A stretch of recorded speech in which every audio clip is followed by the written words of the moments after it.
Bonjour à tous, nous voilà de retour en atelier dessin où nous avons travaillé ensemble celui-ci, dont les gens qui arrivent et qui n'ont pas vu les tutos d'avant, eh bien, je vous invite à regarder les premiers tutos, pas les tout premiers, mais je crois que vous regardez les tutos dessin qui parlent de celui-ci, excusez-moi, ce qui vous permettra de comprendre que dès le départ on a travaillé avec un seul point de fuite et ensuite nous avons travaillé avec 2 points de fuite. Sur cet atelier, nous avons bien nos 2 points de fuite, mais à votre demande, nous avons dessiné un intérieur. Mais comme avant, je vous avais aussi parlé de travailler vos vignettes, vos petits graphiques tous les jours, nous avons inclus ici une petite vignette donnant sur l'extérieur, ce qui permet à faire un petit dessin. Et cet atelier, ce dessin est uniquement au crayon. Alors, nous avons bien vu toutes les perspectives.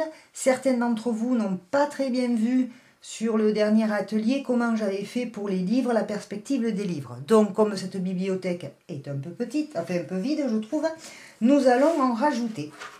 Alors, vous cherchez votre point de fuite qui correspond. Alors, je vais faire attention à ce que tout le monde y voie cette fois. Déjà, vous faites les verticales. On va d'abord faire les verticales. Le livre, il est posé. On est bien d'accord.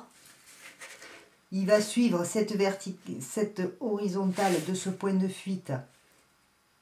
On va le faire poursuivre parce que le livre est posé. Donc, si on ne le fait pas poursuivre, le livre peut être plus court que l'étagère. Donc, on va le faire poursuivre. Je vais prendre une toute petite gomme.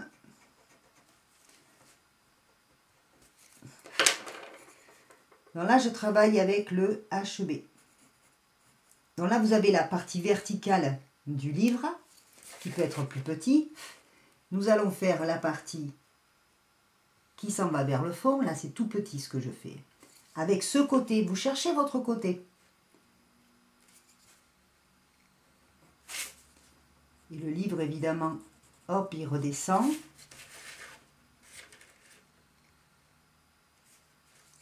Le flanc du livre. Voilà, là vous avez un livre. On peut très bien en faire un autre. On va en faire un autre plus petit. Il va venir par-dessus celui-ci, puisqu'on ne voit pas tout. Et puis il n'est pas forcément rangé. Pareil. Là, vous vous occupez de vos points de fuite. On va faire... Là, on est sur... J'ai pris une hauteur où on ne voit pas trop la différence, mais justement, on va se servir de ça. Je prends ce point de fuite qui correspond à la ligne de ce côté.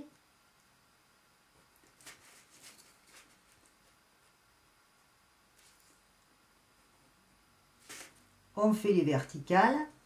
Mais là, mon livre, il ne s'arrête pas comme ça. Donc, il faut que je fasse... Puisqu'il est plus bas, je vais forcément voir le dessus du livre. Bon, c'est tout petit, il faut que je vous fasse un exemple plus gros.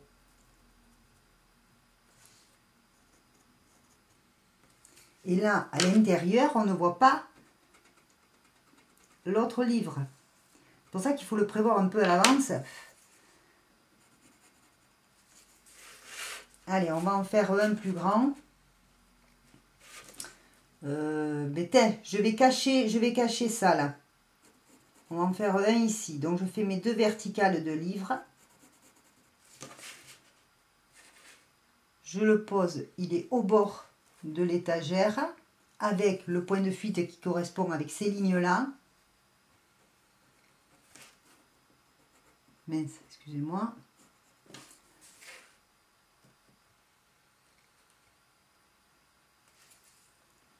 Et c'est à force de vous exercer. Hein. Maintenant, on va faire la profondeur du livre.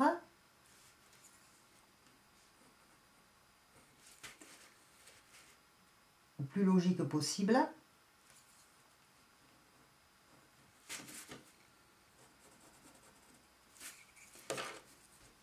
Alors, moi j'ai appuyé pour que vous puissiez bien voir, mais normalement si vous appuyez pas trop quand vous posez votre dessin, que vous faites très très fin avec le HB, pas trop sec le crayon, attention, il est difficile à gommer. Hein.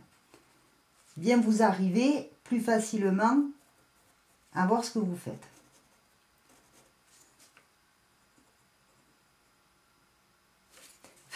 Alors voyons si là on voit le dessus du livre. Ouais, c'est très très léger. Je n'ai pas choisi la bonne hauteur de...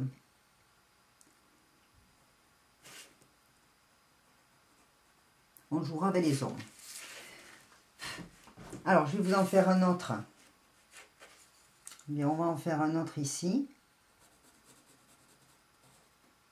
Par exemple.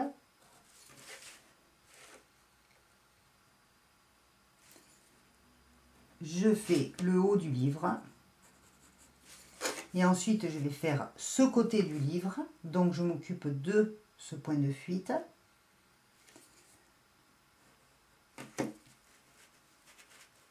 Et puis, ça va s'arrêter là parce que ça correspond à celui-là. Voilà, nous avons un deuxième livre.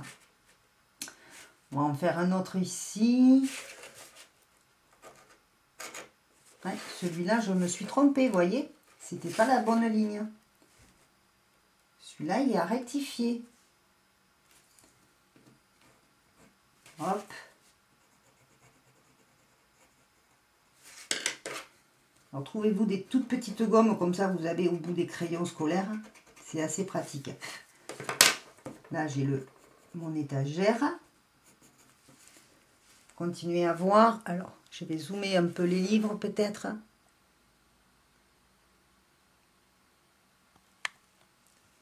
Voilà, je vais en faire un autre. Je vais en faire un autre ici. On va même essayer de les faire... Allez, on va en faire une série. Pour voir ce que ça donne. Donc, je fais une série de livres. Maintenant, là, de ce côté, ça va être ça. Vous voyez, vous cherchez votre ligne de fuite. Restez dans la logique. Alors là, ça va très vite.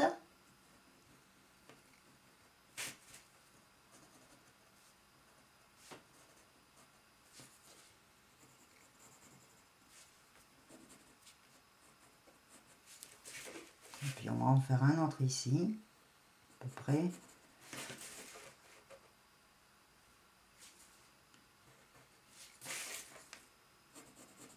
Les verticales sont toujours des verticales. Vous trouvez votre bon point de fuite. Et on continue. Et on redescend. Vous avez un autre livre.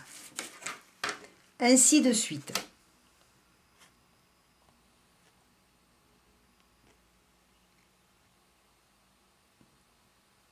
Alors, maintenant, comment travailler les ombres?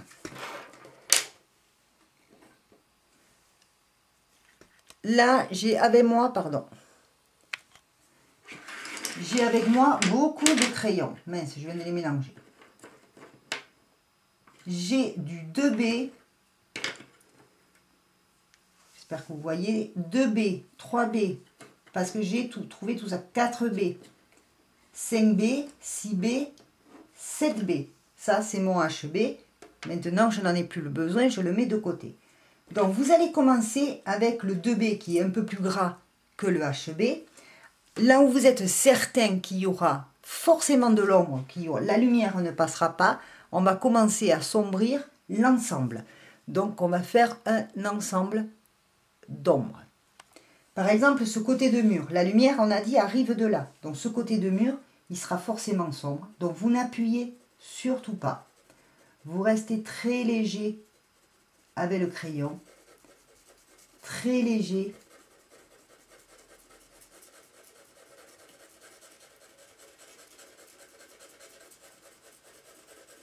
Voilà, et vous faites comme ça une partie légèrement sombre.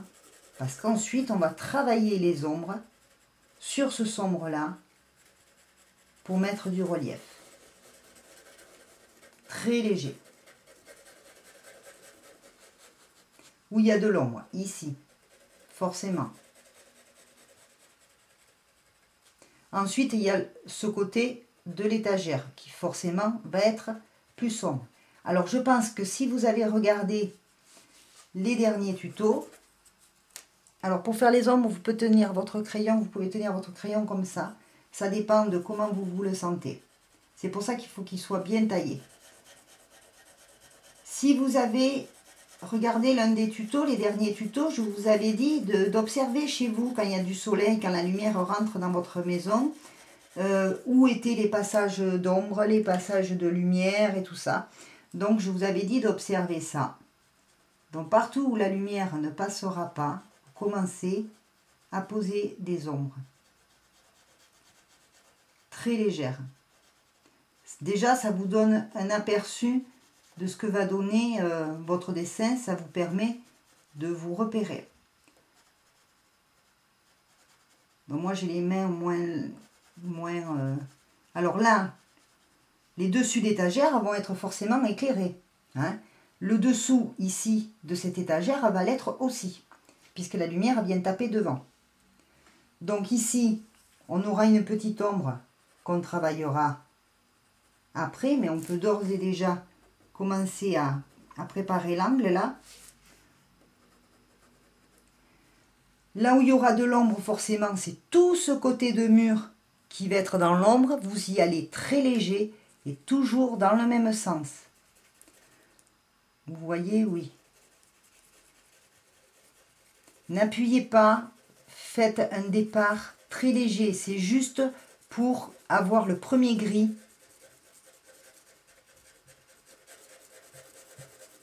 Le premier passage, toujours dans le même sens. Un crayon bien affûté. Alors, voyez que moi, je reste sur le même flanc. Si jamais je tourne comme ça, je risque d'avoir du plus foncé. Donc, vous ne bougez plus le crayon. Vous ne le tournez pas sur lui-même comme ça. Hein. Bon, moi, j'ai l'habitude, je sais vite rattraper, mais... Alors ici, tant qu'à faire, le plafond aussi va avoir une certaine obscurité. Donc, on peut carrément... Pas ce mur, pas trop. On verra après, parce que ce mur, la lumière va y taper dessus.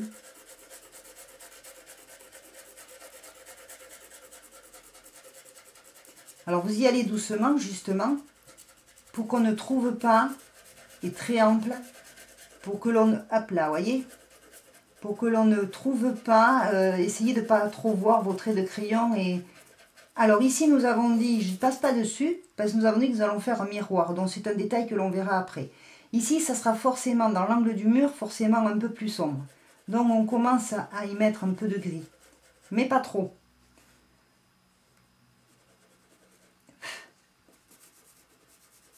Pas trop quand même. En haut, ça sera plus sombre.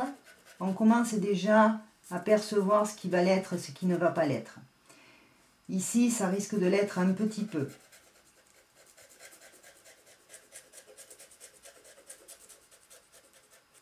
Voilà pour le premier ombrage. Après, vous allez faire comment? Vous passez au crayon mine grasse au-dessus. On démarre avec le 3B.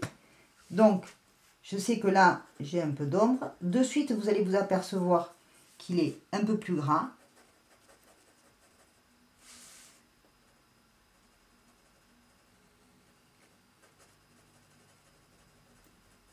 Je fais l'ombre de mon étagère. Et vous croisez.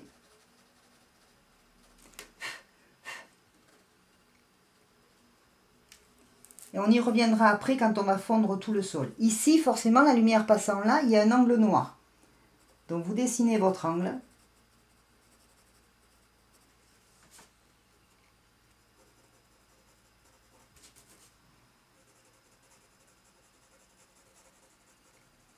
Vous jouez. En fait, c'est un jeu. Là, ça va être forcément, la lumière, elle passe comme ça. Donc, forcément, le bord du mur, là, va être un peu plus foncé.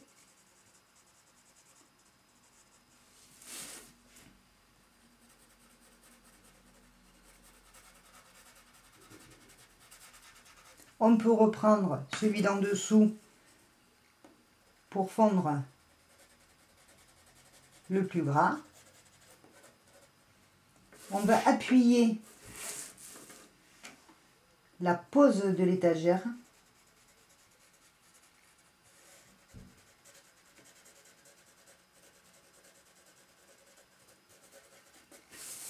Normalement, ce gris-là, il faudrait que je le fasse partout pour ensuite pouvoir faire passer la lumière en étant sûr. Donc la lumière, imaginons que la lumière elle trace là.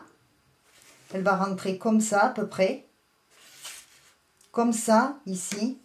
On peut faire très léger une ligne pour se repérer de ce que la lumière va donner.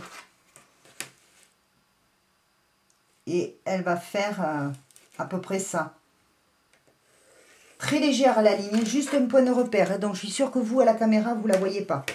Hein? Donc j'ai une ligne de repère là, une ligne de repère en haut. Ça commence à me donner une idée de ce qui va être très foncé ou pas. Ensuite, donc j'ai le 2B, je prends le 3B, un peu plus foncé, pour faire les parties plus foncées.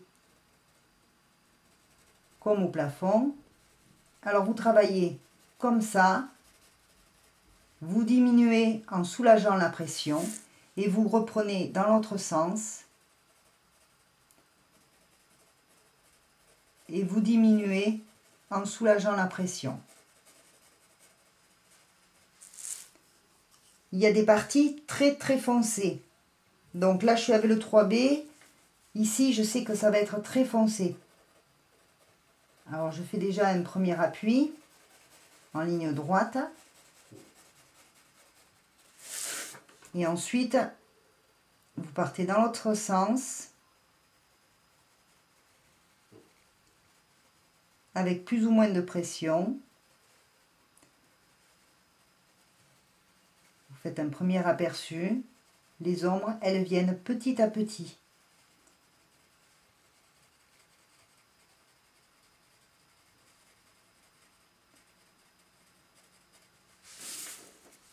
Voyez?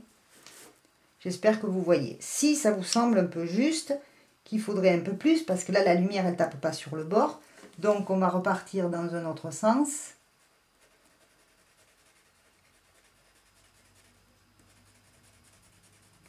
Pour assombrir un peu plus. Alors là, c'est comme ça que vous devez faire. Moi, je peux accélérer les choses. Je vais carrément prendre plus foncé pour vous montrer la différence.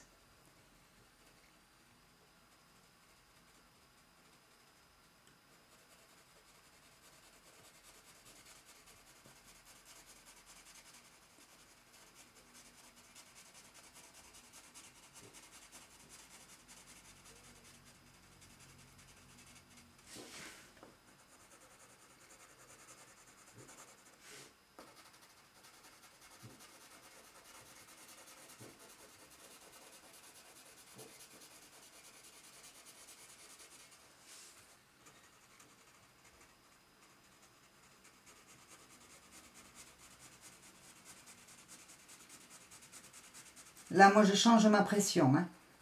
C'est pour que vous puissiez voir. Alors ici, cette étagère, elle va faire une ombre, plus ou moins. Donc forcément ici, vous avez une démarcation très foncée. Très, très foncée. C'est obligé. L'étagère, elle est contre le mur. C'est très foncé. Alors là, le mieux, c'est de partir en diagonale, de commencer comme ça.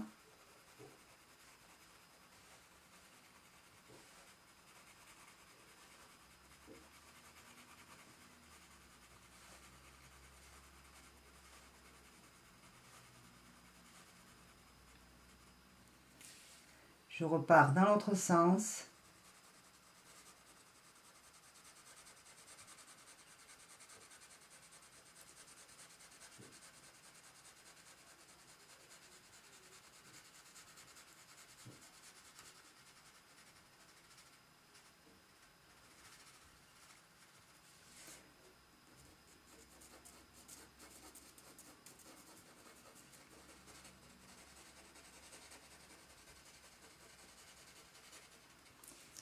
Alors là, quand même, je vais devoir mettre à nouveau du gris en 2B. Depuis là.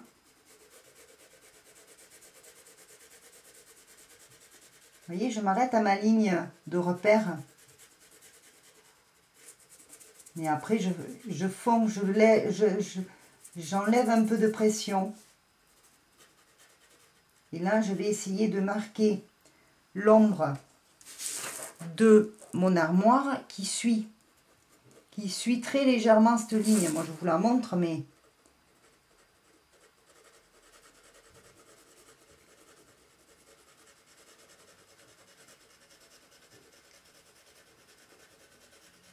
Après, c'est comme vous le sentez. On soulage la pression et on fond l'ensemble.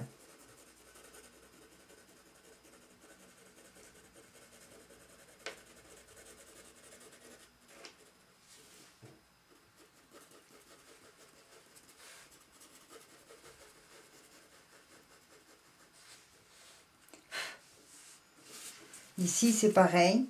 Je suis avec mon 2B. Je vais délimiter cette lumière.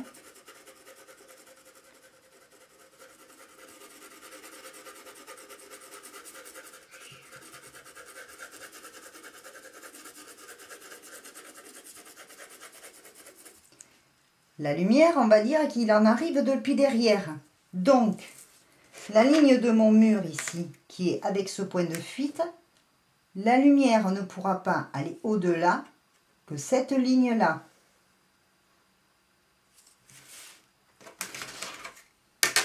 Mon mur, la lumière passe derrière une porte ou une fenêtre depuis le fond du couloir. Donc forcément, la lumière, elle ne tourne pas comme ça. Ça peut pas. La lumière, elle arrive droite. Donc, forcément, là, ça sera légèrement plus foncé.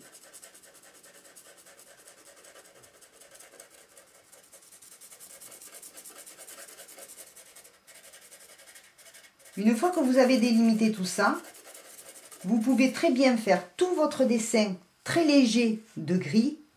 Et une fois que vous avez délimité vos parties d'ombrage, les appuyer un peu plus. De mettre l'ombre va faire venir la lumière. Je vais travailler un peu plus pour que vous puissiez ensuite voir la différence. À tout à l'heure.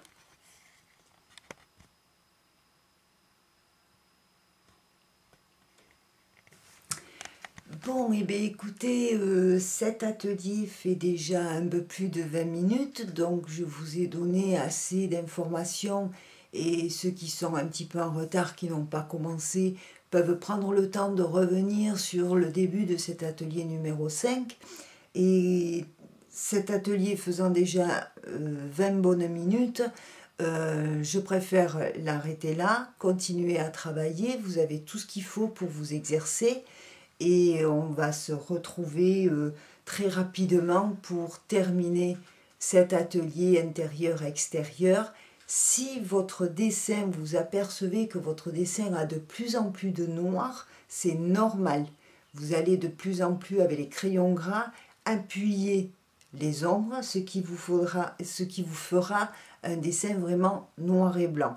Mais je vous montrerai, c'est un style. Je vous montrerai comment lui donner un petit peu de peps et lui garder ce style de travail ombre et lumière. Cet exercice vous permet de manipuler votre crayon et d'apprendre vraiment à faire des ombres du plus foncé au plus clair. Voilà. Eh bien écoutez, je vous remercie de m'avoir suivi sur cet atelier et on se dit à très bientôt pour la fin de ce dessin. Bye.